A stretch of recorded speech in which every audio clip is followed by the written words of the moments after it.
Well, hello, everybody. Welcome to another episode of the Snap No Tap podcast. I'm Tony Cecchine, along with the great, the one and only, the living legend, the true living legend. What's your name again? Oh, Joe Cardinal. I get mixed up with all the, because he's got so many, I mean, the Well, accolades keep pouring in. What's that? I'm saying you're getting to that age where even famous names elude you. So our guests are used to it.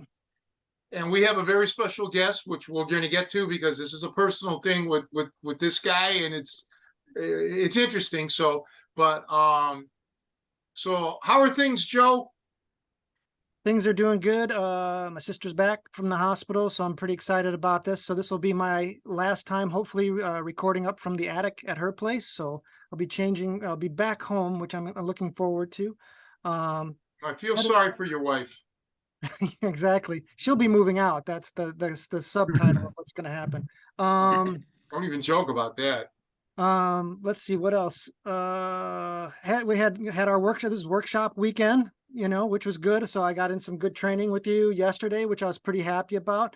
Let's talk about that. So from now on, and this is going to be hard for me because I'm set, but we got to start referring to them as workshops, because a seminar, I mean, nothing wrong with labeling that, but a seminar is basically less interactive in the sense of the instructor has techniques or a subject, if it's not martial arts related, and that's all you cover. We don't do anything like that. I never show up with an idea because we freelance and we work off the energy of the students and their needs. And I think it's great for the student. Everybody compliments me on that because like today's seminar, here we go. Today's workshop, we had a new guy, and we're going to get to that later. And man, I took the time to show him stuff pertaining to him, because the rest of the seminar, I keep saying seminar, the rest of the workshop participants needed this stuff too. So yesterday, this is where Joe, this was at Jason Bender's Bender Martial Arts and Fitness. We had a first timer, Eddie from Spain, but he lives in Chicago. And Eddie is a black belt under Superfoot system, under Bill Wallace, and he trains with one of our previous guests and one of my closest friends and longest friends and one of my students, Terry Dow. Small world. So I guess he found out about me doing seminars or workshops with Terry, through Terry, whatever, and then he watched the podcast with Terry Dow, and boom, he showed up. So Joe got to meet him, and very nice guy. Wouldn't you say, Joe? Oh, absolutely. And it was just very interesting to, address his questions coming from his style and his concerns about, how to address grappling from his perspective. And basically, when we're talking workshops, it's kind of like, really, it's like a semi-private lesson. You're interacting directly with the students, seeing what their needs are, and kind of riffing off of that. So, there was a small handful of us there, and each one of us came with our own things that we wanted to work on, and you just riffed on that. And so I don't think, most people, when they come to seminars, they're expecting kind of like, if they get any interaction from the instructor, it might just be corrections on whatever the instructor wants to show you. But this is really a golden opportunity for people who are able to go to these, that, if you come with questions or problems or issues, maybe not in your personal life, but whatever technique you're working on, or have questions about stuff you've seen in Tony's videos, or even, like I said, stuff we covered I've never seen before. That's one of the things that always amazes me. I'm like, I've seen the base curriculum, I think I know, and all of a sudden you'll take it in a direction I've never seen, and I'm once again scared of what you're capable of doing to the human body. Just stuff I was not expecting to see happen. So that's cool. And so, yeah, people, I'm kind of bummed because I usually only can make one of these, and I wish I could be at every single one of these that have Yeah, it. I And wish you could too. uh, well, we'll see. Maybe Chuck will Well, give me a break, but let's we'll. just shout out that the next two workshops will be Saturday. These are generally for everybody's uh, edification, the third Saturday and Sunday of the month. But again, always check my website or check the podcasts or what have you, just to double check, because sometimes things get changed around. A lot of this, since it's not my physical gym, it's the gym's, it's out of my control. So the next two, same places. Saturday, February 18th, Bender's Martial Arts and Fitness, 1:30 p.m. to 3:30. And then the next day, which will be the Sunday, February 19th, at DuPage Krav Maga, which technically is Glen Ellen. I keep calling it Downers Grove, but it's close enough. From 10 a.m. to 12. And good bunch of, Krav guys there. Yeah, so that's that. I'm going to discuss within the next few days some stuff that I have ideas with for like maybe a summer and fall camp here at my place for it's going to be maybe 5 people tops. Don't know yet. I've run these. Well, I've never run a camp, but I've had training out of here. But we may try to do that. We'll discuss it. I got to run ideas past people to see if it's even worthwhile. But yeah, pretty much that's that. And I think now that we got all the pleasantries out, I think that we need to introduce our guest. And don't forget to plug anything, Joe, that he's got going. So let's go, Joe. Right. Well, yeah, I'm really happy to have Scott Gave to join. It's been a long time. We actually went to his school, which is Fit to Defend Academy. And that's up in the northern suburbs. Scott, where is that at again? So we're located in Lake Bluff now. When you guys came out, I had 2 gyms or 2 different locations. We were in Libertyville at the time when you guys came out, but currently we have a gym in Lake Bluff, Illinois. Excellent. Well, yeah, like I said, we had a really, this is pre-COVID when I think we did a workshop up there. Yeah. It was a really great turnout and a really good, we covered a lot of good foundational catch skills, and it was a really good time. We had like some really, I think, good conversations afterwards. And so it's been too long of a time to kind of catch back up with you, but I'm excited to hear what's been going on with you since then. Yeah, let's just start at the beginning. Tell us your story. Where did you grow up in the Chicago area? Yeah, so I grew up in the suburbs of Gages Lake, so Wildwood area. Most people say it's close to Gurnee. That's where I grew up. I grew up with a big family. There was 9 of us growing up. I'm the youngest of 9. I have an identical twin brother. And yeah, so growing up was pretty competitive.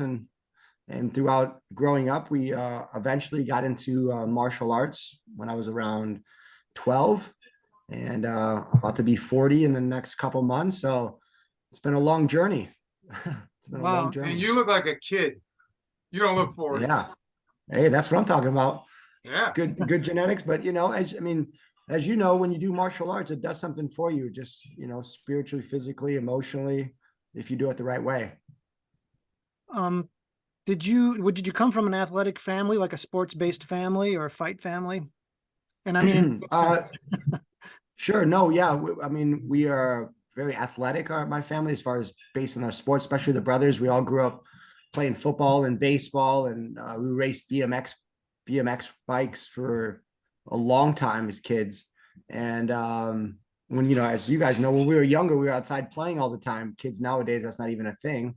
But so we were constantly outside. I got actually hooked into martial arts because I had some anxiety issues growing up in school, thinking about people wanting to bully me. And I just kind of built up this anxiety inside of me and created this stomach ulcer, and was asked to talk to the school counselor. And the school counselor, her son and her were inviting me to do a martial art class with them, and I went and checked it out with my twin brother, and I fell in love with it, and I've been pretty much doing it every day since. Was it Taekwondo? Yeah, so I started in 90, what was that, like 93, 94. It was in Taekwondo, because that's really all really was around. It was Taekwondo, karate gyms. So I started in Taekwondo. I was under a Junri affiliation, which was Grandmaster Junri was one of the gentlemen that brought Taekwondo from Korea to America.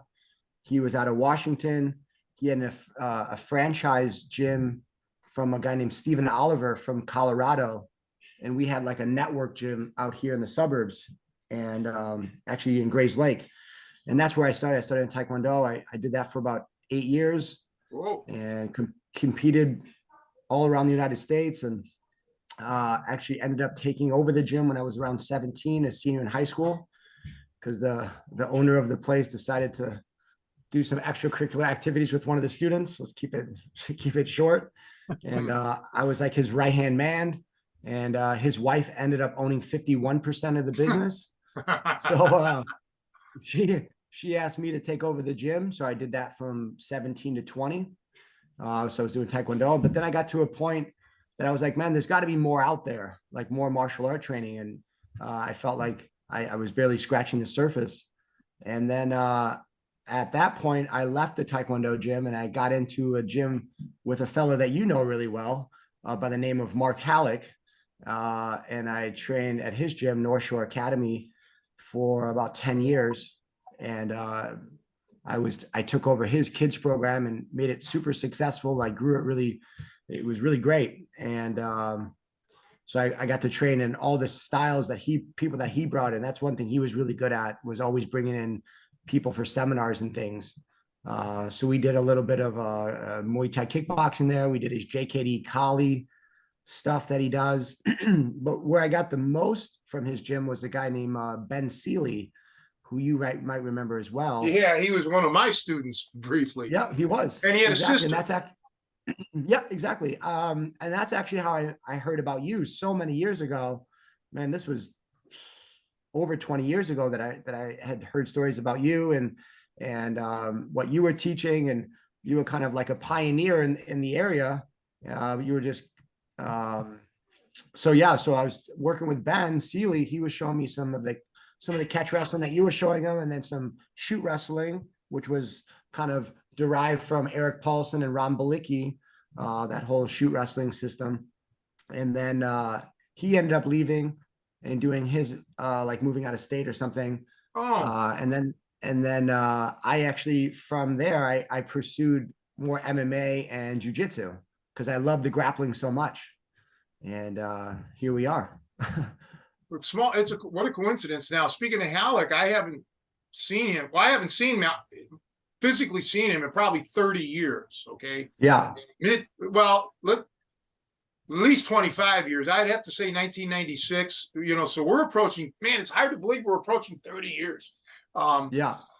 Yeah, and I've trained it, or I've taught it other, like I used to do seminars at various JKD schools throughout the country. Sure. And it's an interesting thing. So it's kind of like a smorgasbord, and then I would think that if you found something like you did, you found that you really liked the grappling aspect from that school, and you dove into it, you immersed yourself in it, and you became a phenomenal grappler. That's just fantastic. Mm-hmm.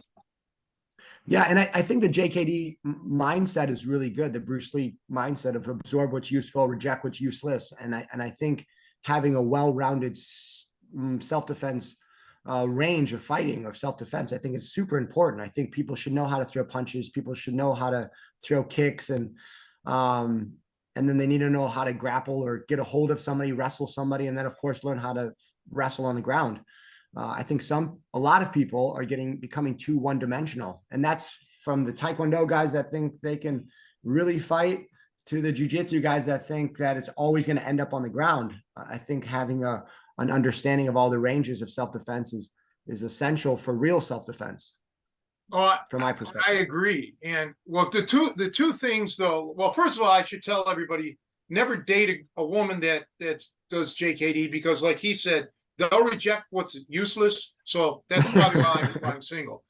But seriously, now this is not a knock on JKD. This because other styles are like this too.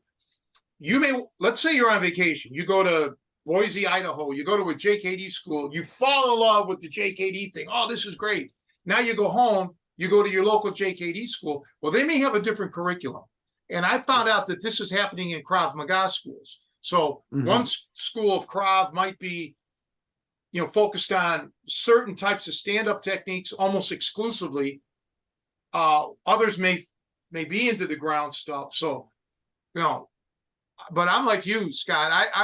I wasn't into JKD, but I was raised around boxers, and then some old-time martial art guy, like military guys would show me things. So yeah, I was like that, learning all the different ranges of combat. I think it's phenomenal. Yeah, and that was one of the benefits that I got from Mark, because he brought in so many people. Just with him specifically, he wasn't he was really big into the Kali aspect, the JKD too, but the Kali, they really like the stick work and the knife stuff. And it's cool to understand the range, and there's a cool art behind it, but some of it just became a little excessive, right? And impractical in regards to real self-defense. Now, again, the art aspect of it was really cool, and there's a lot to be learned in that art, right? But he did expose me to a lot of really good martial artists and legends in the game, from Dan Inosanto to Rick Fay. As I said, he mentioned you a lot. He actually showed me some old videos of you bending him up many years ago. So that's actually how I heard about you so long ago. You mentioned Danny Nisano, legend in the martial arts, and I've met quite a few legends in the martial arts, and he's not one of them. I never had the opportunity, and it's my loss to meet him. And I'm one of these old romantic nostalgic people, and I'd like to meet the guy, not do anything other than just to meet him and talk to him. Like I got to meet Larry Hartzell through Marcus Charles. We hung out at a restaurant, the three of us. Awesome. Just there's some quality people out there. When I was in New York, I met some of you may not know, but a guy named Shaka Zulu, who was a legend on the East Coast. I met Ron Van Cleef, actor, fought in the UFC. I got to meet these guys. And matter of fact, we were doing a seminar at, I believe it was Shaka Zulu's school that they rented. And another time I did it at another school, and I got Henzo Gracie. This is before he opened up his school. Henzo was running a class, and then my seminar was afterwards, so I got to meet Henzo. But I never got to meet, and I got to talk to Gene LaBella a few times on the phone. I never made it out to Cali to see him, but I want to meet Danny DeSanto. That'd be a pleasure. It's not. Yeah, I actually just saw right before I got on with you guys, I saw that he posted, I want to say it's March, like March 17th, 18th. He's actually going to be in Minnesota at Rick Fay, one of his schools, affiliate schools.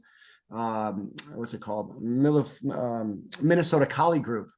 And he's going to be out there doing a seminar, Dan Inosanto. I mean, he's mid 70s now, I think. And he still moves really well for his age. And he's still inspiring and growing. I mean, I think the guy's got, there was like 18, 19, 20 different black belts in different martial arts. The guy is incredible. He really is a living legend and a wealth of knowledge.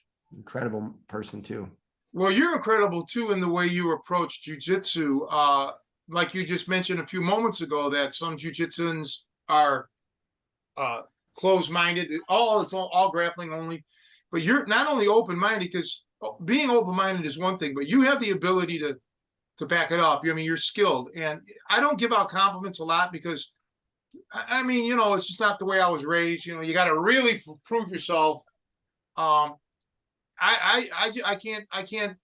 think the world of you and your ability. So I highly recommend people, if they're interested in jiu-jitsu and stuff, please look up Scott's school, and he's personable. You can tell he's a nice guy. I appreciate the kind words, especially coming from you. Like I said, you were really the first person that I heard about when it comes to grappling. I mean, you were around before anybody was. And It's because I'm old. so, well, I would say, let's say seasoned. You're very seasoned, right? So, Yeah. but no, so thank you. I appreciate the compliment. But you know, and that's the other thing is, you know, I think integrity is a really important part of what we do, just because a lot of people are giving out false hope and when it comes to self-defense, and you want to get people really hurt. I mean, and we have to be honest with people, like, hey, are we training the sport of martial arts? Or are we training the combat aspect of martial arts? And to go off of your workshops, you know, I've attended one or two of your workshops, and I've seen some of your training stuff. And the one thing that I think separates you from many people, as I call a lot of people now kind of YouTube stars, you know, they come out, they show the cool technique of the day, but most times it doesn't work for people, or they don't give you the specifics of why it works so well for them. And that's one thing I really respected about you when I got to train with you, and brought you out, was the specifics. You know, like you were really specific on the details of why this works, and it really cleaned up a lot of the game of the catch wrestling or the submission wrestling that a lot of people don't show anymore. Everybody wants to show the cool fancy stuff, hey, which is great, but you know, we're talking about defending our families, ourselves against a real resisting opponent. So if our techniques aren't perfect, I mean, that can be the difference from losing the fight and defending your family or yourself, right? So Well, just thank to you throw a there little- too. Well, yeah, and I don't want to get into the reasons. I mean, a lot of times people don't know. They can't. They don't know it's rote memory. But what's important, and you grasped on it, is when you have these. I can't be there every day, 24 hours a day. Your personal, not you specifically, but your personal bodyguard. So when you understand all the nuances and the science behind these moves, you should be able to figure out on your own now, why did it not work today in practice? Oh, okay, Yep. here's where I'm screwing up. That's the big thing. And I think I have an advantage over most because I was taught strictly for self-defense. There was no sport grappling at all outside of, amateur wrestling. I should say there was no sport submission things like we have today. So this was, but you grasp things. You're a good learner. There's a lot of people who just, don't know how to learn. And some guys and gals, really some want to learn, and they just don't understand how, because I guess their previous instruction doesn't, it's like, do as I say. I'm not really like that. I want input. Yeah. And I also think that, Mike Tyson has a great quote. Everybody has a plan until they get punched in the face, kind of thing. And I think that has a lot to do with the learning process. I think everybody has a certain expectation on what they're going to learn when they go into a jiu-jitsu academy or a boxing academy. And then when they realize the level of stress that it takes to get good at this, they're not really willing to kind of continue with it or put into it what's needed. And that's why our bodies are on the line all the time. This morning I had an opportunity. I had some free time. So I was like, hey, I'm going to go to a gym down the road here, about 40 minutes from here. I'm going to go do some cross training. And I walked in thinking it was an open mat, but it was an open mat with striking. So we ended up doing jiu-jitsu with strikes this morning. Was not planned, but for me, it was a proof to me of all the training that I've done that I could hold my own with these guys that I wasn't really expecting to go in and throw punches at each other and kicks at each other with jiu-jitsu this morning. And I think that that's really important to be able to test yourself like that. If you really want to know how to defend yourself, So, well, let me augment that by saying you said you're approaching 40 and yet you're still doing this, going to new gyms or cross training, as you said, because the bad guy doesn't give a shit that you're 40 or that you got a broken leg or they smell blood. So, man, again, this is just another reason why people should seek you out for training, because you got you have the right mindset. You're not just a sport guy. And the one thing that I got from my current jiu-jitsu coach, through all the years of training, everybody wants to get a black belt. I have a few black belts right now, but the coach that I have right now, I got my jiu-jitsu black belt from. I currently have my first degree black belt from him, and he has that mentality of you should go cross train. You should get different people's energies, and we do this thing we rotate between gi and no gi every week. So every Monday we start our week off. So this week at our gym is no gi, right? So it just gives people a different perspective of what jujitsu really is. Because if I can grab onto you with a gi, that's completely different than if I can't grab a gi. It changes the whole grip pattern. It changes the control pattern. And I think sometimes some people get too caught up in the sport aspect of jujitsu. You know, like many other martial arts out there. What do you have to say about all this, Joe? Well, I mean, yeah, I think that's very cool that you rotate from gi to no gi, because you're absolutely right. If you're too dependent on one or the other, I've seen it, I've felt it when I've gone up with someone who's, very gi dependent, and all of a sudden they don't have that hook, that thing to grab on and shut me down, all of a sudden it's like, and you can see there's a little bit of, and so, yeah, that's just one example. And even like, grappling on your feet, I think the one thing I've seen, jujitsu, I think, to its credit, I think it's still evolving and adapting, and maybe like some of the fundamental skills are still the same, but at least their approach to training. So I think they're seeing, oh, we had gaps in our game. Like, we spent way too much time starting on our knees, starting on our back, and we could never take someone down, or we had to always pull guard, or, some guys, like if they didn't, the only finishes they knew were like collar chokes and things. Well, you need some other skills if that person doesn't have the right clothing on, or if you might be able to stop me from attacking you if you can just hold on to certain parts of my gi, but you might not always have that luxury. So I'm glad to see that. I mean, it seems like you're really embracing that. That's good. But I've heard other schools and stuff where they're heading into that. You really need to keep diversifying and seeing where am I weak at, and what are the scenarios that I might not be practicing. And that goes right into striking and weapons too. I mean, you really have to always think big picture, I think, and not lose sight of what you're really trying to accomplish, and how to get there. I was going to ask you, with your Taekwondo background, what things have you carried over from Taekwondo, skill wise, and maybe ethos wise, or what things have stuck with you? Well, the biggest thing that I took from Taekwondo was the character developmental aspect.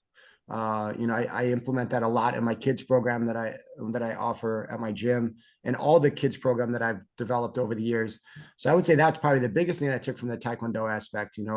They have these words of the belt that they talk about, like self-esteem, feeling good about yourself, being aware of your surroundings, controlling your emotions, disciplining yourself, expecting high things from yourself, having a self-image, having a set direction, projecting yourself the best way every day, kind of thing. So I would say those core values, those principles, I think was the biggest thing that I took from Taekwondo.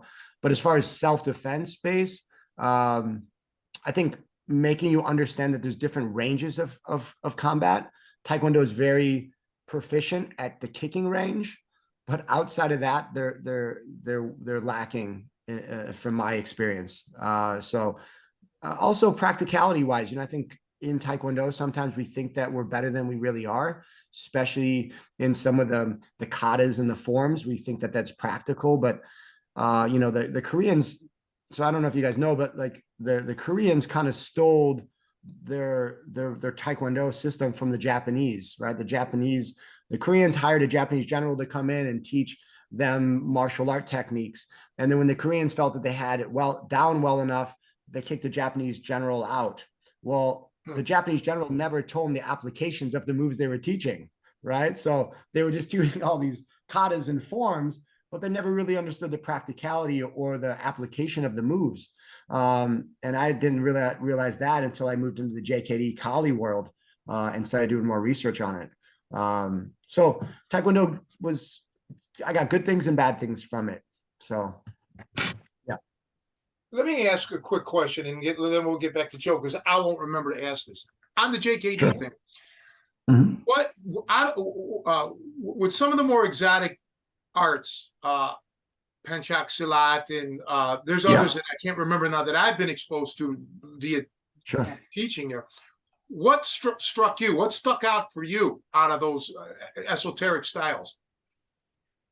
Like stuck out in regards to what did I like the most, or just stuck Yeah, out? like which ones did you see? Interesting. Oh, this is cool. I want to outside of obviously we know the grappling, but besides that, Yeah, um I like the Panatukan, which was the Filipino dirty boxing. You know, they would go more into like poking eyes and hand destructions and diminishing your opponent, like breaking your partner down with individual strikes. I really like that concept. Being a smaller person, I don't want to go punch for punch with a big guy. It's just not a really smart idea. But you know, so that diminished fighter theory, the Filipino boxing, it's called Panatukan. I thought that was cool. Again, back to the ranges, I really like that JKD encompassed every range from kicking to punching to trapping to clinching. They did some basic groundwork, mainly from Larry Hartzell's influence that you had brought up earlier today. But yeah, I like that. I like the you had mentioned this earlier as well. Like some of the JKD guys were a lot more on the collie aspect. Some of the JKD guys were more on the trapping, traditional JKD. And then there's some JKD guys that were really big in the Thai boxing, like kickboxing. And I love the kickboxing aspect of it. Especially when I get to train with Matt Albanese, who you might have known as a kid. I mean, he was probably 15, 14 at the time when you met him, but he was one of Mark's students, but he was talented in kickboxing. So I got to train with him quite a bit. And then, like I said, the grappling from Ben Seeley was, and I was, you know, I was maybe 140 pounds and Ben was like a 240-pound guy. And I was the only one showing up for his class. So he was just, man, he was just beating the tar out of me for like 2 years. I was like the only guy showing up, I felt like, but you know, a lot of, you know, it just made me comfortable being really uncomfortable. And that's what I really appreciate about him. So, but yeah, the JKD, I like the Panatukan aspect of it. I like the mentality, the concept of finding what's useful for you was a cool idea. well said. Yeah. Joe? Well, I always like to survey people who had kind of diverse striking background, especially diverse kicking background. So this is Sure. kind of a personal surveying question of me because my thinking is kind of evolving on it. And so, so I was fortunate enough very early on in the 80s at the Degerberg Academy. They had Muay Sure. Thai very early on. Yeah. And so one of my go-tos were the leg kicks. At the time, no one knew about leg kicks. And it was just kind of like, Yep. it was like a quick, you know, people were just very defenseless down there. And so they were not conditioned for those kind of shots. And so, but now, you know, we're with 30 plus years of the UFC and we've got a lot of information out there and people are a little bit more literate in that. I think people are aware of it as a threat. And they're also aware of the defenses and over time, or just, I mean, I think we're all aware of some of the horrific leg breaks that we've seen, shin breaks. And that's caused me to hesitate a little bit about using that as a tool in self-defense. Sure. And so I've almost, in my thinking, is saying, you know, do I need to start thinking more towards traditional kicking using my heels and things that won't break, you know, at a minimum, I want to be able to run away is kind of my, you know, in the last case. And so if my shins broke, you know, I'm a dead man pretty much, you know, so I don't know if you've thought about that. Is that, you know, I haven't really gotten a good answer from even some seasoned Thai people. I mean, they basically say, oh, you're throwing the kick wrong or your legs aren't conditioned enough. But if I'm not a professional Thai boxer, you know, so anyways, what are your thoughts? So my thoughts on that are first and foremost, placement of the kick is really important. So like you mentioned the UFC, if I could tell you how much money and time I've spent on watching fights, I could have been a millionaire probably years ago. Right. But like, I'm religiously watching fights, but you know, if you watch where they're actually placing these kicks and it's not the guys that are getting their legs broke is because they're kicking people at the knee line or above the knee line, more of the quad, right? And that's giving the person the ability to leg check. But if you kick somebody more in the like the ulnar nerve on the bottom, like in the calf itself, the bottom part of the calf, you're seeing a lot more people getting more devastation from the results when they're throwing these kicks. You don't have to throw 10, 15 kicks. But I also think low line kicks are safe because first, you're not so much off balance.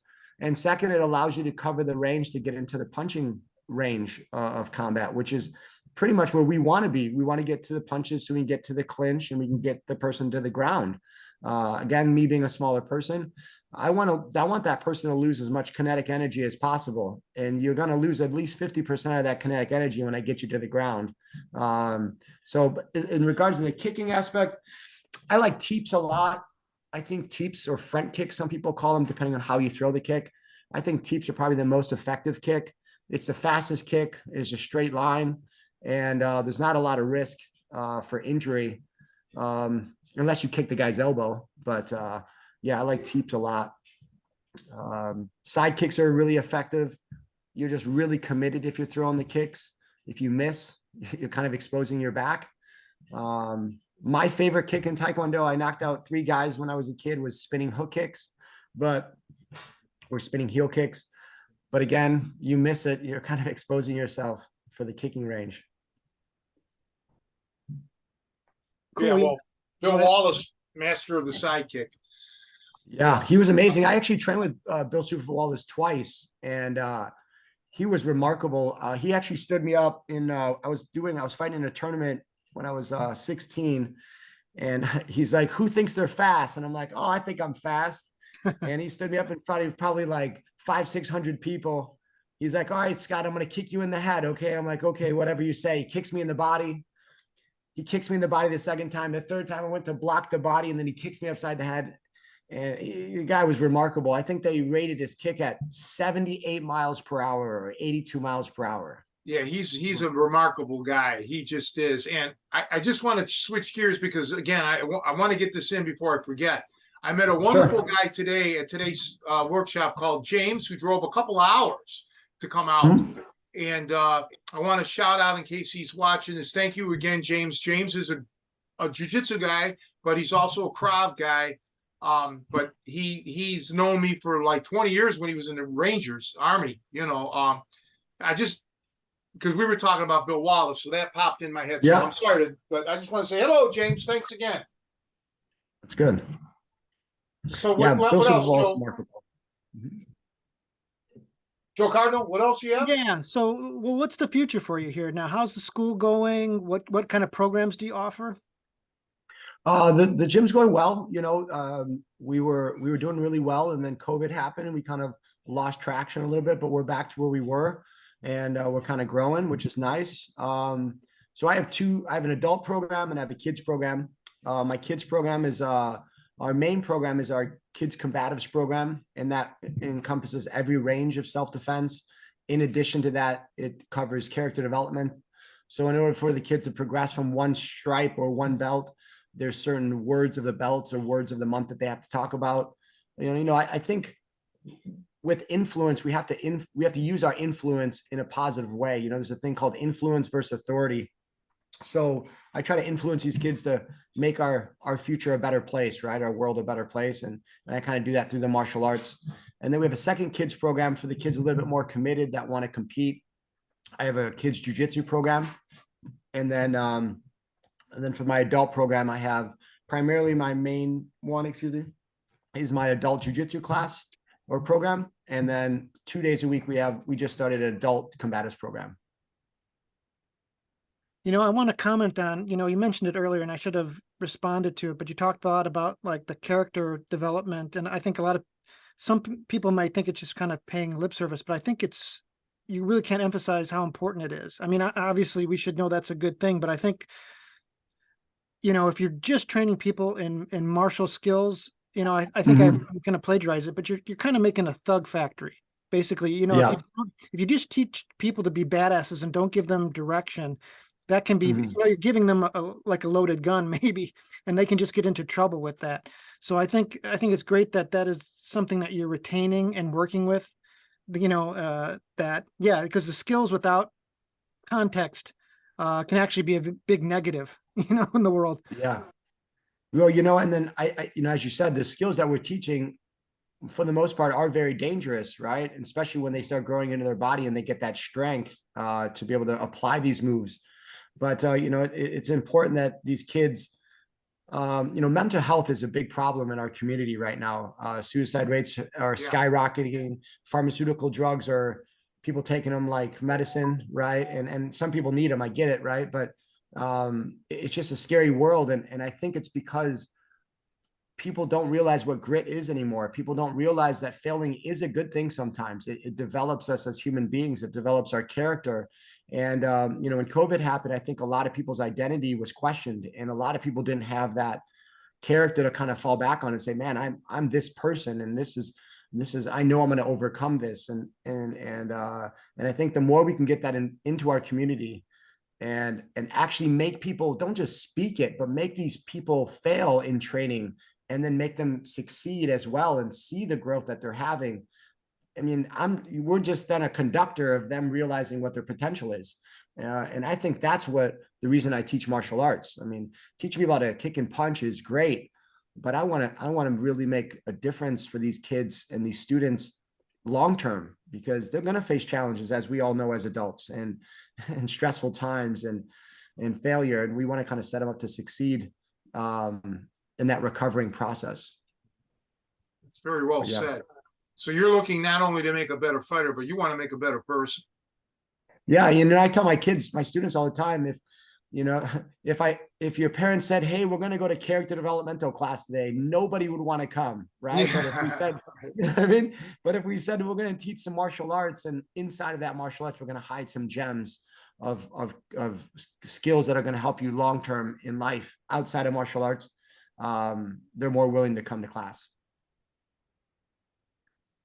You know, that dovetails into, so in some of the other podcasts. So one of the things I do is the Tracker Survival School out in New Okay. Jersey. And one of the things that's very interesting is as I've been researching and reading into some of their initiatives, one of them is they talk about, in a lot of, you know, because a lot of their skills are based, you know, they're learned from primitive hunter-gatherer cultures. And they talk about how what's so key in one of the things that those cultures is mentorship. That those cultures, you know, the aunts, the uncles, you know, it's they're working and relaying and trying to, you know, keep these kids alive in possibly dangerous situations, just because life is a little bit more dangerous when you're living primitively. So they need constant mentorship from those around them. And that's something that we as a modern society have lost a lot. And so I think at least partially martial arts community, if it wants to, can help fill that gap. I mean, really all adults should hopefully find that as part of their calling or their vision as you transition into being, you know, an older person, whether you have nieces, nephews, whatever, you know, the neighbor next door. I mean, Tony was mentored by his coach, maybe a little rough mentorship. Maybe you don't want to go that extreme, but I mean, I think he was seeing a kid who needed something, and I think that's cool to see that being done. And I think, yeah, if anything, that's the one thing, the most important thing that really any teacher or coach can be doing is thinking about, you know, more than just the sport or the skill. Yeah. And, you know, to kind of coattail off what we were saying earlier about the influence versus authority, you know, there's a big difference from if I say, hey, give me 10 push-ups, than if I say, hey, let's do 10 push-ups together. You're going to get a different response completely. And I feel like in parenting, I have two kids, you know, that are 10 and 12 now. And there's a big difference for me telling them to do something than if I'm doing it with them or encouraging them to do it. I find that parenting, a lot of times, parents are so busy with their own thoughts and their own concerns and fears that they're kind of pushing their kids away. They're like, hey, go get on your tablet, or, you know, leave me alone. And we're not getting that encouragement through parenting, maybe as much as we were. And maybe I was raised from a big family, so it was very old school. It was a lot of yelling, a lot of accountability, right? And sometimes I feel like some parents nowadays are becoming a little bit too disconnected, and we're starting to see that through these kids. And it's really scary what the future could hold if we don't teach these kids about that it's okay to fail, and it's all part of life. So, yeah. You know, many years ago, there was a sensational martial artist named Thomas LaPuppet out of New York. Mm-hmm. And he was the, I believe, second member of the Black Belt Hall of Fame. And he happened to be, I think, he was the first Black member of the Black Belt Hall of Fame. and I think his dojo was in Brooklyn, but I could be wrong. It was one of the boroughs of New York. I'm pretty sure it was Brooklyn or the Bronx. Uh, but he would mentor the children, right, and help. And he's not the only one. There was others that would do that too. Sure. And yeah, and I think part of and they in New York back then they did different styles of martial arts. I don't remember particularly what one his was, but they would do things like Gojo Ryu and Shotokan and different styles. Part of the issues nowadays is those types of martial arts schools are gone. Yeah, Sadly, because absolutely. it's become MMA or jiu-jitsu oriented, and of course, Taekwondo. But I think Taekwondo will always be here because they got that Korean backing, But so some of these types of schools that are so good about character development, they're no longer there. And I also think that we mentioned YouTube earlier. You did. YouTube you could be the greatest coach, and you could really be inspiring these children and making a positive difference. And then 5 minutes on YouTube could wipe that out, because like the last time I saw any video clips of legends was quite a few years ago, when I was training somebody and they wanted me to see these clips.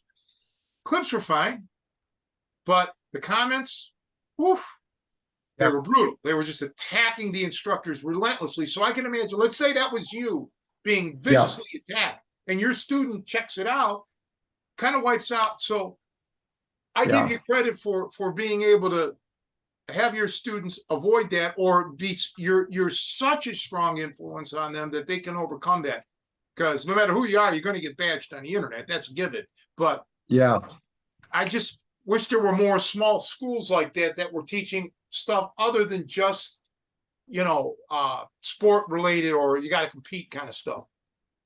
Yeah. And, it's a balance, right? I mean, you got to kind of find what your wheelhouse is and what really is making a difference. And for me, it can't be a selfish approach. And I think that a lot of times, especially in the jiu-jitsu community, it's a very ego-driven sport, right? It's like, oh, can I tap you? Can you tap me? It's like, yeah, that's cool. We want to win the game, but at the end of the day, we're all doing this to be able to face problems outside of the gym, right? And realize that the problems outside of the gym really aren't as big as we might think that they are.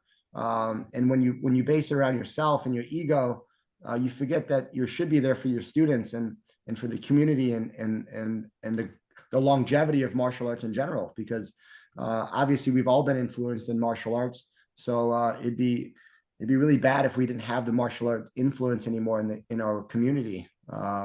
So we just got to kind of thrive to find ways to keep it alive, if you will. So I want to ask you a question now. If you don't want to answer this, it's not controversial, but it maybe stemming slightly personal. Everything is. Well, no. So I never studied martial arts traditionally. I never went to a dojo, never went to a school. But as a child, I can remember once in a while getting the magazines and reading about the Chinese styles and the Japanese styles. Yeah. More than I did read about the Korean styles, but it was in the 70s. It was really in the magazines, a lot of Japanese, a lot of Chinese. But anyway, the point is, when I would watch the television show Kung Fu, I got really into the culture of it all. Okay. Yeah. And I know that people that I've talked to that did these Asian martial arts, they maybe travel to China or travel to Japan, and they got into that culture. Are you into the Brazilian culture, or was that even impressed upon you when you were learning jiu-jitsu? So my wife is half Japanese, half Brazilian, and she's from Brazil, but her family lives in Japan. But I've been to Japan five times now. I love Japan. I love the culture of Japan. Brazil, I haven't been to, but Brazil is it's a different mentality of people. The Brazilians are very prideful people, and they're very prideful in their art and their influence in the jiu-jitsu community. So I like their food, right? I mean, I haven't really been exposed to their culture as to be able to answer that question. as much as I could for, let's say, Japan. I do want to go to Brazil. I was talking to my wife the other day about it, about how I want to get there this year. But there's concerns going there, right? Like, I'm concerned going in there, being an American, doing their art. Are they going to try to hurt me? Because I've heard a lot of horror stories of people going to Brazil and these people trying to hurt them in training. But I've also heard there's some really great, amazing people there too. But then also, let's talk about Brazilian Jiu-Jitsu. Brazilian Jiu-Jitsu was actually comes from the Japanese system, right? So it comes from Jiu-Jitsu. And then the Gracies made up their own style of Brazilian Jiu-Jitsu. So everything really comes from the Asian cultures when it comes to martial arts, and the Greeks. But yeah. Well, okay, good. You answered that, because yeah, I was always curious, and I don't know if I don't believe I've ever asked anyone, that question. Like, I know Jason Bender doesn't appear to be like really into the Brazilian culture, because he probably wasn't,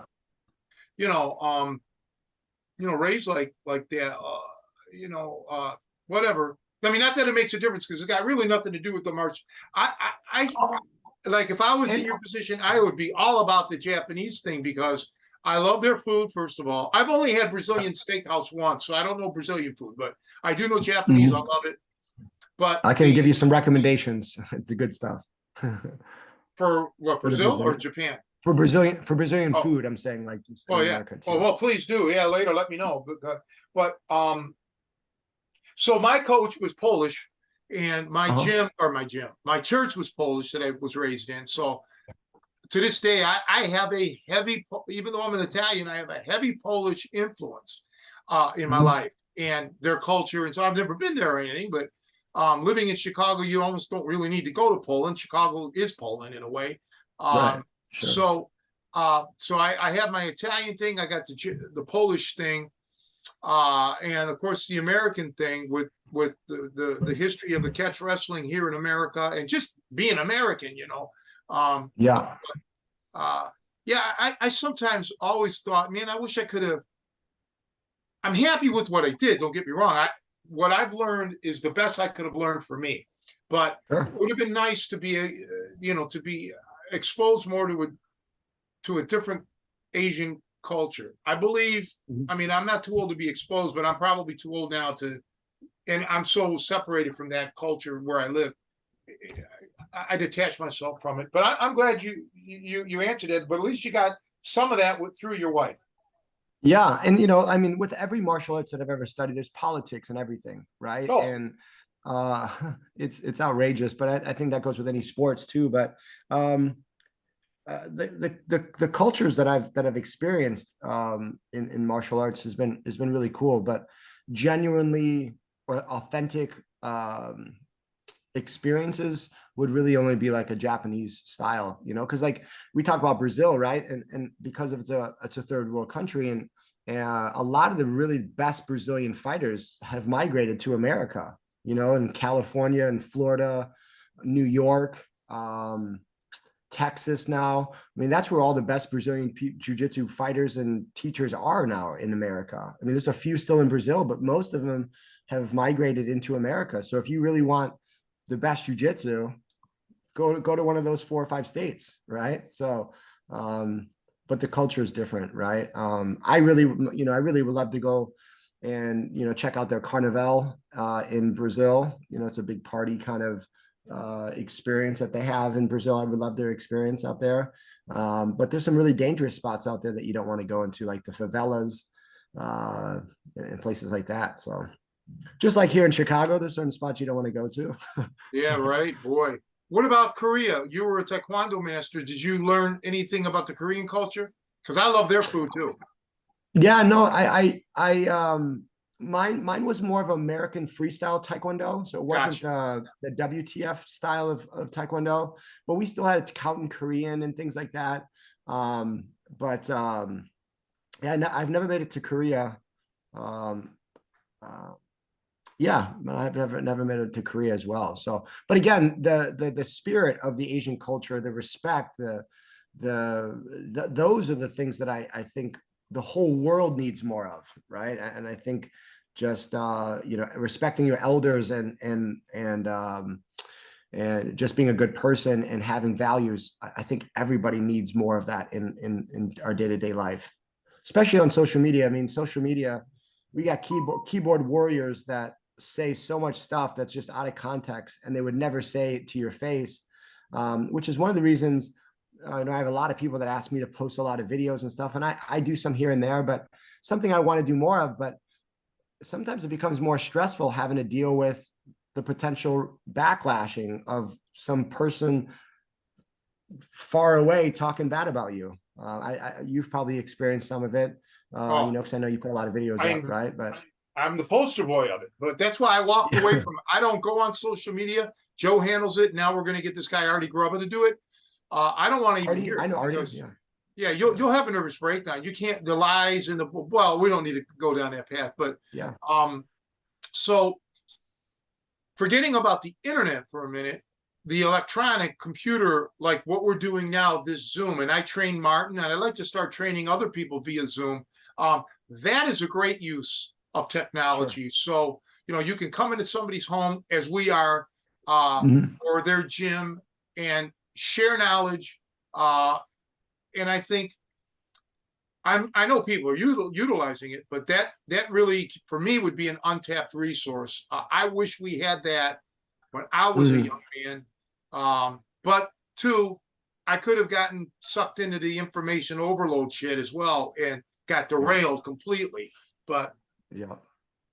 When COVID happened, I was the first one to start Zoom classes in this area. Pretty much, I had a bunch of people calling me and asking me about it. And I did it probably for 6, 7, 8 months. But for me, I just felt like I need to, especially what we do, like I felt like I need to get my hands on people and they need to put their hands on people. But it was different then, right? Because people were isolated in their houses and stuff. But I think it's a great resource. It's also good to be able to ask somebody like yourself some specific details if you already have like a good understanding of the martial arts, and having somebody like yourself or some other person that's been a pioneer in the game that could give you more specific details, or overcoming mental challenges that you might face when you're training and things like that, or competing. Yeah, I think it's a great resource as well. So for the people out there, speaking of competing, I found myself in a quagmire few years ago, because Scott had mentioned I had been at his gym. I'd gave him a private and all of this. And then time goes by, we lose touch. Jason Bender. So Bender has a match. Okay. Jason's like, I want you there at the match. I'm like, well, naturally. So lo and behold, who's Jason fighting? This guy. Yeah. Right. And I didn't know I did not know right away until that night of the fight. I'm like, well, I'm going to tell you right now, Jason, this guy's got a very good guard. You're going to have, just be careful. Okay. I said, that's about all I can tell you. You pulled you shocked me. So, I want to see you win. I want to see Jason win. I don't want to see you guys fighting each other. Right. Yeah. But like I mentioned before, Jason said he gained a wonderful lifelong friendship out of that match against you, and he told me how helpful you've been with his business and so on. That's the kind of guy you are. That's that's a great thing. That's what it should be like. I feel like, Jason's an amazing person. He's a great martial artist, and they're hard to come by nowadays, with both of those characteristics, being a good person and a good martial artist.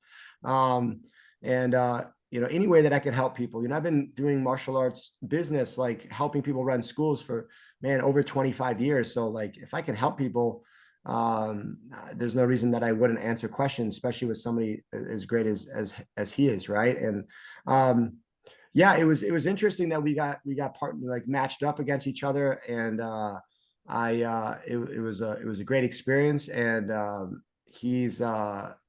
it was a blessing to have to compete against him. And I actually want to make it out. I keep telling him to make it out to his gym and do some cross training with him. It's just been really tough with my schedule and having a family and stuff. But this year, marketing on your podcast, I will be out to his gym to cross train and to show him some support, because we need more people like Jason in our community. because yeah, we need more people like him Well, you're for both sure. a pair of good guys, and you're right. Can never have enough. And I don't know a whole lot of people, so I'm not sitting here saying, "Oh, everybody sucks," or I'm not exposed to a lot of people anymore. Yeah, I'm out of I've been out of touch for the last 10 years, probably at least. So, but Joe gets around. So Mhm. in more ways than one, right, Joe? And Joe, we have to go to the sword school too. We have to make it out to the sword school. We have to make it back out to Scott's new place and see it. But the Yep. sword school, you say, is right down by Bender's. Yeah, absolutely. And they're a bunch of cool guys too. And like actually goes interesting because you talk about culture. Um, this is a digression. It's not Scott is, but they're obviously into uh European, sword fighting and Mm. things like that. And so a lot of those people, I know that the main instructor, I believe he speaks Italian, and all these things. They have to learn these things to really embrace Yep. what's going on. So I mean, there is kind of that. It's more than just the skills. There's a community there. There's history to learn. Um, yeah. So there's a lot of other dimensions, and it's not just the Asian arts that can provide that. If you're looking for something, and that's exciting to me too, just to see that it's that we're still drawing from all these like historical locations, and people are keeping those systems alive. Yeah, I was thinking about Thailand and Casey. I went there, um, and actually Jason's going there. And the one thing is, most people think, oh, I'm going to Thailand. People go to Thailand a lot of times for two reasons. They go there either to train to fight or to party, Yeah. and they're really missing out. I mean, obviously the training, world-class kickboxing, but I went there and really I only trained a little bit in their sword system because Casey does that there, and that's my son. Um, but really he just took me around and we just toured the countryside, went to these beautiful temples, went to these beautiful, I mean, the culture is so amazing. It's so beautiful. And people usually don't, they think, oh, it's a third world country. It's just, I mean, yes, it's a developing, upcoming country, but I mean, most of us here in the U.S. have, and one of the things I was thinking about also is the blessing of being in a multicultural country like the U.S. is we really get to sample all these things. Like we know Thai food, we know, you can get Brazilian food or whatever you want, especially like in a Sure. big metropolitan area. Everything's within probably 30, 40 minutes. You can find, you know, fairly authentic food. And I'm rambling now. I don't know where I was going with this, but yeah, you can go to a country like Japan or Brazil and not even want to train. I mean, there's such rich Yeah. cultural history. If I went to Brazil, I said I'm pretty much going to stay on the beach. Like if I'm flying there, Yeah. or Japan, like I would just want to tour the castles and like The castles are beautiful. They're remarkable. Those castles. yeah. Yeah. So I mean, there's just so much to see in the world, and Well, to me, America has some third world areas. Let's Yeah. make that. I mean, no doubt about it. I mean, I've seen some of them. I was probably raised in what I would consider almost third world, but parts of Cleveland were like parts of Chicago. You know, yeah. No, hearing you guys talk about all of this, it kind of inspires me because, in a bad way. So when I was a kid, I was trapped in that bad neighborhood, and I always dreamt of getting out, going, leaving. And I got that wanderlust my whole life. Now I'm in a nicer, I mean, I'm in a rural area, totally misplaced. And again, I get that feeling of being trapped, because there's just literally nothing around me. It's not third world, or it's not violent like it was in Cleveland, but it's just, so when I hear you guys talk with such enthusiasm about this, it fires me up. So, might be another James Bond movie night so I can watch him travel the world, but I gotta say this now. Let's switch gears quickly here, because we'll use that number 40. I get so many emails from people saying, am I too old to train? And sometimes, it's people in their 70s, and I'm like, hey, listen, I've worked with people in their 70s, but even people around your age, there's folks out there that may have never gotten ever really in shape, or they're so far out of shape. Talk about that and how you approach your fitness, because that's part of your schools, fit to defend. Talk about your fitness and your thing. Yeah. So I think martial arts is for everybody, depending on what stage they are in their life. I think if you're going to get into training when you get older, I think you just have to know your limitations and you have to pick your training partners wisely. And more importantly, you got to set your parameters on what your goals are when you are training. Me personally, I in addition to training, I teach 5-6 days a week. I train with my students 2 to 3 times a week. I get on the mats and I train with them. But then I also have a personal trainer that I train with. He was Mr. Universe in 2017, 2018. So I train with him twice a week just to kind of get strength and to build my joints back up. But my dad used to say, you are what you eat, right? So I try to eat as clean as I could. Excuse me. I try to eat as clean as I can. I take the right vitamins. It's just living a certain lifestyle, especially if you want to do something like jujitsu or Krav Maga or something that's putting a lot of pressure on your and wear and tear on your body. But yeah, I think as long as people go in with the right mindset and attitude, they could be very successful with it. I mean, I know more people that get hurt from trying to grab something off the ground and then, in a jujitsu class, right? You know what I mean? So, or slipping on a piece of ice or something crazy. But yeah, I went to school for, I didn't finish my degree, but I went to school for exercise science because I found fitness fascinating. But just like the martial arts, there's a lot of different principles and concepts and they're constantly changing. So it was hard to kind of find that foundation that I was hoping I was going to get out of that exercise science degree. So I kind of switched gears and just focused on the martial arts. But I do implement that into my life in regards to trying to exercise. And there's some other things that I do. Infrared saunas are really important in my training. I do that twice a week, 20 to 30 minutes twice a week. Cold plunging is really important for recovery. Cold showers if you don't have a plunge. But yeah, that's pretty much what I'm doing at this point. Yeah, I used to have an infrared sauna at the old gym that I had. When my friend got killed, my partner, we lost it. I lost everything there, but that was nice and relaxing. It was a small one. Yeah. Well, you could squeeze 2 people in, but really it was a 1-seater. Sure. I don't remember what it would cost, about $1,000 or something. I don't remember, but Joe, you're dieting. How's that going for you?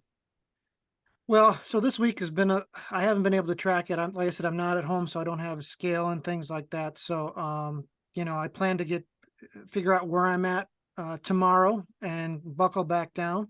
I did find an interesting combination, just coincidentally previous to this. So one of the things that you're doing, and I know I've done some in the past, and I'm using it intermittently, is intermittent fasting. Oh, it's phenomenal. And it's interesting because it's just kind of a nice concrete way of restricting calories. I mean, you could theoretically binge once your time is up, but if you just eat if you just skip that meal and say, okay, I'm just going to eat what I regularly would eat, it's kind of a natural thing. And I think, we talked about fasting a little bit on this podcast before about how, it's in a lot of spiritual practices and things like that. And, and there's a lot of ideas about just slowing down your metabolism through it and the mental strength you get from it. But I was going to say is one little tweak that I found is I did an intermittent fast day, and then I did kind of like a mid-distance run that afternoon. So I ate, digested a little bit, and then went for a run, and I really dropped some weight there. Like the 1-2 punch that day of mixing those two was interesting. I didn't kill myself, like I didn't do a hardcore workout, but I did a nice, like and so I'm going to experiment a little bit with that a little bit more to see if that combination of getting, I don't know if it's strictly cardio that needs to be, but getting that workout in on my intermittent fast day. And a lot of people do that anyways, but I'd usually, I just noticed I was surprised at the amount. Now, some of it could have just been water weight. There's a lot more variables at play there. But so yeah, I mean, it's still at play. Like I said, I've got kind of the long game for this season. Obviously it's a game for spring, so I've got a phase 2 that's going to be coming up for my diet. But yeah, and like I said, laying the groundwork for my cardio. So I'm just doing, like I said, lighter runs right now to keep the impact. I think there's some impact conditioning with your joints and your back, so if I can just keep up some mild running, hopefully I'll be able to up my miles once it gets warmer out. So You have access to a pool? I don't at the moment, but that's a possibility. Because swimming is really good anaerobically, but it's also really good for joints, right? You're not putting any kind of unneeded pressure or strain on your joints. And it's good for breathing. It's good for a lot of things. Some supplements that you guys should think about taking. And when I say supplements, I don't mean like a specific brand, but like turmeric is a really good recovery supplement. It's like an ibuprofen, but it's an Indian spice. A lot of people put it in their eggs and things, but turmeric is a really good one that I take. I take vitamin D every single day. B complex is good just to kind of give us a little boost because I cut out caffeine in my diet. So I don't drink coffee or drink any caffeine at all. So yeah, those are things that could. Do the turmeric. I'm already doing the vitamins and vitamin B. And matter of fact, several months ago when I first went to the doctor, finally, I was low on B12, so I'm taking B12 supplement. But you feel a difference, right? Yeah, I outside of like injuries, like I feel much better. I have some turmeric. I'm going to not this coming week because I'm still dieting. Should be my last week. Next month next month, the beginning of February, I'm going to take you up on that. I'm going to do that turmeric. You should start doing it, and you just do it. You don't have to do it every day, but like every other day, and in about a week or two, you'll start seeing your joints will start feeling a little bit looser. And I know a lot of people don't want to do it, man, but every morning you wake up, you jump in a cold shower, it does something to you for the rest of the day. It does something to you. Yeah, for sure. I mean, but really it does. It gives some, different type of energy, but just recovery purposes. There's a guy named Wim Hof. You ever heard of him before? Yeah, he's a pretty famous guy. But you should listen to some of his stuff about the benefits of cold plunging. I'm not saying it's for everybody, but even just cold showers, cold baths are really good. Other things that I like doing is for recovery, if I've had a really hard workout, I'll take a bath, like a warm bath with Epsom salt. That's a really good one for recovery as well. So go ahead, Tom. No, I was just going to say I've lived in this house for 9 years now. Next month, we don't have a bathtub.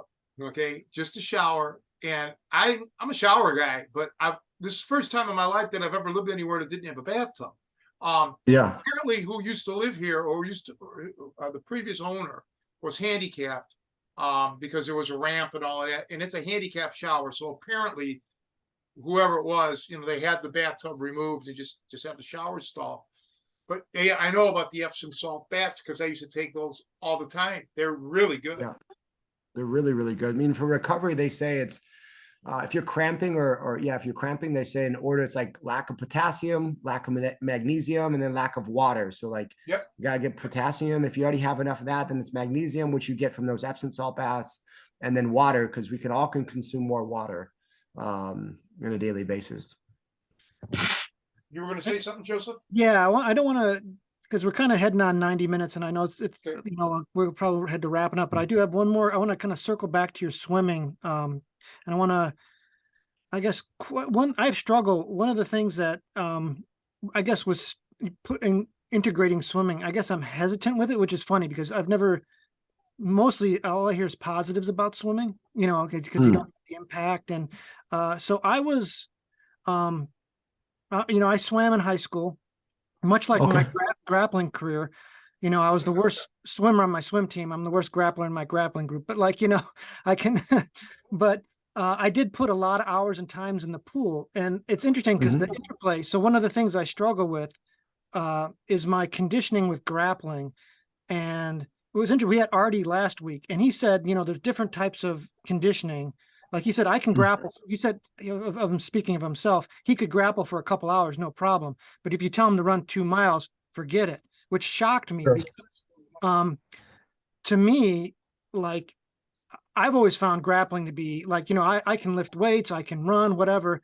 Grappling always was like worse than both of those combined for me. It's anaerobic. And Yeah, it's a different type of muscle groups that you're using. Mhm. one of the things, so there is just the reality that, there's obviously some Venn diagram overlap of the fitnesses, but each one's unique. But the Mhm. other thing that I was going to say, and Tony knows this from watching me train a lot, and anybody who's trained with me a lot, especially when I'm trying new skills, but in grappling, I've really struggled with holding my breath. It instinctively kicks in where, like, we'll be doing moves and it's like, I know I shouldn't be this tired. And just through self-auditing and being more self-aware as I'm working, I was like, oh, either people from the outside were seeing me do it or I was catching it. And my point being is I think at least part of that comes from my swimming training. So the countless hours in the pools doing laps, at least the way I was trained to swim, and that may be different, is that you would hold your breath and effort up like you do, however, like you'd almost try and do like a whole length of the pool without breathing, like when you hit off the blocks. And so when you're hitting this high, and then your breath would explode, you try to breathe rarely because every time you breathe, you're slowing your stroke down. So when you turn to take a breath, that's a little bit of a delay in the swim. So you're almost were like, and I remember consciously saying, hold your breath, hold your breath, hold your breath. Okay, now breathe. Hold your breath, hold your breath, hold your breath. And it's weird now. I think that that's imprinted on me, where when I start to get in a struggling mode, my physiology is like, oh, this is the time when we hold our breath. And, Yeah. and that is, Yeah, I think that is adding to my problems. I have it many is. problems, if you're a listener to this podcast, I have many psychological and physical problems, but one of them I think might be the training from swimming. And I can't Mm, say that objectively, definitively, but I Sure. just want to put that Well, out there. One of my concerns. yeah. Well, it's that fight or flight response, right? It's like, if you've developed that for such a long time as a kid doing swimming and you're under stress, you're taught to hold your breath potentially, to be able to last longer. And then you get put under stress, somebody's trying to choke you or on top of you, and your instinct is to hold your breath. I would encourage you to try to work through that in regards to not holding your breath, because that could not be good for you. And that definitely is making you more tired. Hicks and Gracie came out with a book called Breathe. And he kind of talks about some of his breathing exercises that he does. And then he's made him kind of world famous now. And it's just teaching you how to breathe from your stomach and control your breath. And there's a lot of, it's like a whole nother art to that, and just breathing in itself. And there's a lot of resources out there for that too. So yeah, learning how to breathe is an essential part. I weigh 155 pounds. Most of the guys I'm training with are 220 to 300 pounds, right? So it's like when they're on top of me, if I'm not breathing right, it's a long day for me, right? So yeah, learning how to breathe properly is important. So, but I've never heard that holding your breath for a whole lane of swimming, but I'm not a professional swimmer by any means. Well, I can say that I can speak on behalf of people that know Joe and work out with Joe, and they, they really kind of want you to just always hold your breath. Never breathe I again. inspire people to hold their breath as well. They never want to. But no, Scott, I have a friend of mine that was a champion swimmer. Same thing. He would hold his breath. That's just the thing, just to get so. And his name is also Scott, by the way. So kind of coincidental, but I don't swim. Okay, so I stay out of that conversation, man. I don't know the first thing about swimming at all. Well, it's just back to that getting comfortable being uncomfortable. Swimming pools are not my comfort zone. So sometimes I'll just do it just to,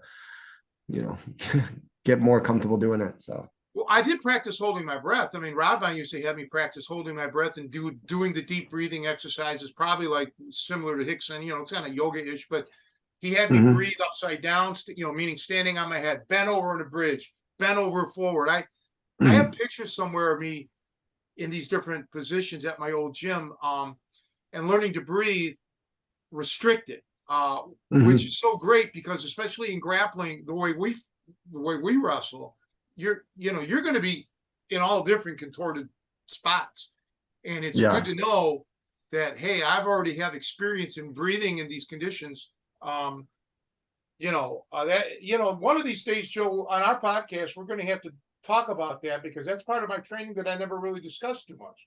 Yeah, I really Yeah. want to, I was thinking about that. We should do a video, some videos on it, and whether we put it on YouTube or put it up on the membership site, maybe. Yeah. I absolutely, because that's some, again, that's some, some more of that, ancient knowledge that Rod Von had, and I want to make sure we capture it. And who knows, doing it in those weird positions might be something that'll help me, that I won't lock down on my Yeah. breath, that I'll Well, you consciously. got to know when to switch from a chest breathe to a stomach breathe because if a guy's pinning your chest, let's say like Scott's saying he weighs 300 pounds, every deep breath you take, you're trying to move that 300-pound body, which isn't going to work. Okay, it's just going to get you out more. So that's where you have to do so shallow and breathe from lower. And conversely, if he's pinning you lower, then you breathe from the upper. It's easy to say, but it's hard to do. It takes practice like anything. I'll show it to you, Joe. No problem. But I guess we better wrap it up. We have been going on for quite some time, but Scott, you'd be one of the guys that we want to have back on because you could just really get into some, we could talk about your techniques and your approach to fighting the next time, but this is a good one because you laid the groundwork of who you are, for the 5 or 6 people that watch our podcast, now they know who you are. But seriously, people, if you're in Chicago or planning a visit to Chicago, we'll have all of his contact information supplied here. And feel free to reach out and schedule a private lesson or drop in for a group training or a class with Scott. Give him a heads up, and say, hey, we saw you or we heard you on the podcast. And just, I would love for anybody to come by for sure. Yeah. So tell them before we sign off, where can they find you again? So my gym is called Fit to Defend Academy. We're in Lake Bluff, Illinois. It's kind of the halfway point between Chicago and Milwaukee. We're up for anybody to come by and do some cross training or, learn how to defend themselves. And I go around a lot to do tournaments to compete myself or coach people. I'd love to help any way that I can. So, and if you have a gym and you're looking for people to come by and cross train out, man, I'll come by and cross train too. I love cross training with people as long as, we're all respectful. I would love to cross train with people. So. Yeah, honorable to have. It's been an honor for me to have you on here. You're one of the guys that I want to keep in touch with, one of the good guys. And sadly, they're shrinking numbers. The ego, as you mentioned earlier, sometimes gets in the way. I knew when I had my gym, Kevin and I had a mutual friend. His daughter was training out of a fairly well-known MMA gym. She was a aerobics fitness, women's fitness instructor. Sure. She had a very successful class, but she had to get out of this. She had to move because the guys were intimidating her clientele, because they're walking around with the skin tight shirts and the tattoos and all the negativity, the stereotypical, and it was a bad environment. She had to bail.